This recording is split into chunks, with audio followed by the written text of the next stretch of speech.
महाशिवरात्रीचे व्रत का करावे? माघ कृष्ण चतुर्दशी ही तिथी महाशिवरात्र म्हणून पाळली जाते. या दिवशी उपवासाचे व्रत करतात. भगवान शिवाची आराधना आणि प्रार्थना करून दुसऱ्या दिवशी व्रताची सांगता केली जाते. महाशिवरात्री माघ वद्य त्रयोदशीला महाशिवरात्री म्हणतात. महाशिवरात्रीचे व्रत हे काम्य आणि नैमित्तिक कात आहे. तर महाशिवरात्री म्हणजे काय? तर पृथ्वीवरील एक वर्ष म्हणजे स्वर्गलोकातील एक दिवस. शिवरात्रीच्या एका प्रहरी विश्रांती घेतो. शिवाच्या विश्रांती घेण्याच्या काळाला महाशिवरात्री असे म्हणतात. महाशिवरात्रीचे व्रत हे का करावे? तर शिवाच्या विश्रांतीच्या काळात शिवतत्वाचे कार्य थांबते. म्हणजेच त्या काळात शिव ध्यानस्थ अवस्थेतून समाधी अवस्थेत गेलेला असतो. तर शिवाची समाधी अवस्था म्हणजे शिवाने स्वतःसाठी साधना करण्याचा काळ. त्या काळात विश्वातील तमोगुण शिवतत्व स्वीकारत नाही. त्यामुळे विश्वामध्ये तमोगुणाचे प्रमाण वाढते आणि वाईट शक्तींचा दाब प्रचंड वाढतो.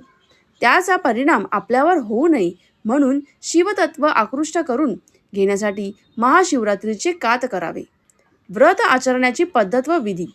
उपवास, पूजा व जागरण ही या काताची 3 अंगे आहेत. शिवरात्रीच्या दिवशी एकमुक्त राहावे. शिवरात्रीच्या रात्रीच्या 4 प्रहरी 4 पूजा कराव्यात असे विधान आहे. त्यांना यामपूजा असे म्हणतात. प्रत्येक यामपूजेत देवाला अभ्यंगस्नान घालून अनुपलेपन करावे.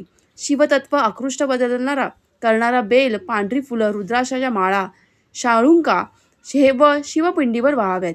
धोत्रा, आंबा यांची त्रिपत्री ही या पूजेत वापरतात.